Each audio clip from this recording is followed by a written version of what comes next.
Hey friends, it's Emily from burlapkitchen.com, where I'm all about simplicity. Today we're going to make something fun for Easter using a leftover frame, one of those ones that had the canvas on. I messed up the canvas and I just kept the frame, so that's what we're using today. So I'm painting it with tortoise green. Actually, I don't think it's called tortoise green. I think it's just called tortoise from Afraid Not. It's more of the beige color. So I'm just painting it with that, and then I'm going to give it a nice dry. Make sure you get on the insides, or that's going to come through in your final project, and you don't want that to happen. So make sure you get inside there good. And once I get this all painted, I'm going to give it another dry. Make sure the front and the back is dry. And then I'm going to take a piece of corrugated cardboard and staple it on the back. To get corrugated cardboard, all you have to do is soak it in warm water for a few seconds, and then the layers will peel apart. So now that that's stapled on, I'm going to come over here and work with my fabric. And also this little bunny template here came from Dollar Tree. And I'm just going to use it as a pattern. So I'm just tracing that. I didn't like how the ears pointed out, so we're going to fix that. So you can see I traced everything except for the one ear and the other one where it was going out. I'm just going to close the gap there with my Sharpie.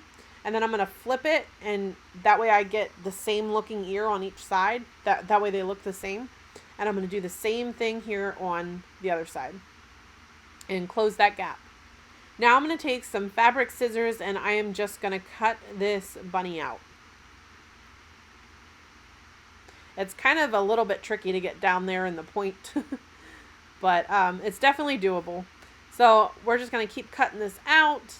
And my fabric that I have is just a little bit thicker than regular fabric. And then I'm going to glue it down in place. Now, you want to make sure you have it where you want it before you glue it down. I kind of wish I would have moved it down a little bit, but it still turned out super cute. So make sure you get the ears glued on good. And I just went around the side of the face to make sure everything was glued down nicely.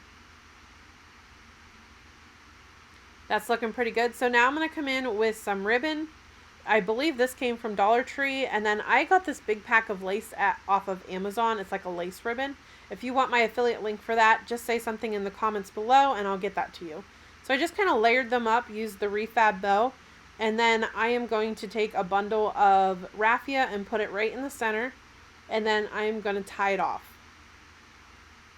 Just like that. So I'm just going to kind of double knot it in the back and trim it off.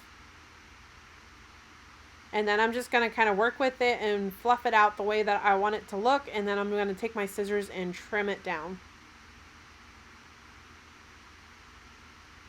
So there, I couldn't decide if I wanted it on the ear or down at the bottom. I feel like it looks cute either way, but for some reason I was really liking it up on the ear. Originally, I was going to put it on the bottom. That's why I didn't move my bunny down. So kind of look and see how you want to do yours before you glue the bunny down. So then I have this, a couple little pieces of the very thin twine, and I just put a little dab of glue in the center to glue it together, and that's going to be the whiskers. So we're just going to hot glue this bow into place on her ear, and then we're going to work on the face.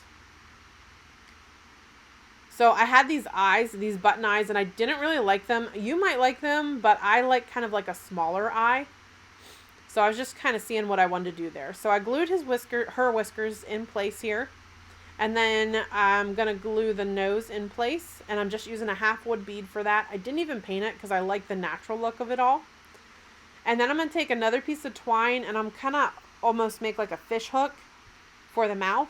And then I'm going to take another hook on the side here to finish it up. And then just trim it down. So then what I did for the eyes is I took some paint in the back of a paintbrush and just dabbed them on. I'm going to trim up the whiskers. Now next, I couldn't decide what to do at the bottom. I ended up adding some Spanish moss, and you guys won't see me do it here, but I did glue that down, and then I decided it needed something else. So after this video, you'll see it in the final picture, I glued down some lavender, and I think it turned out so cute. So I hope you guys enjoyed this one as much as I did. For more fun DIYs just like this, please visit burlapkitchen.com. Thank you.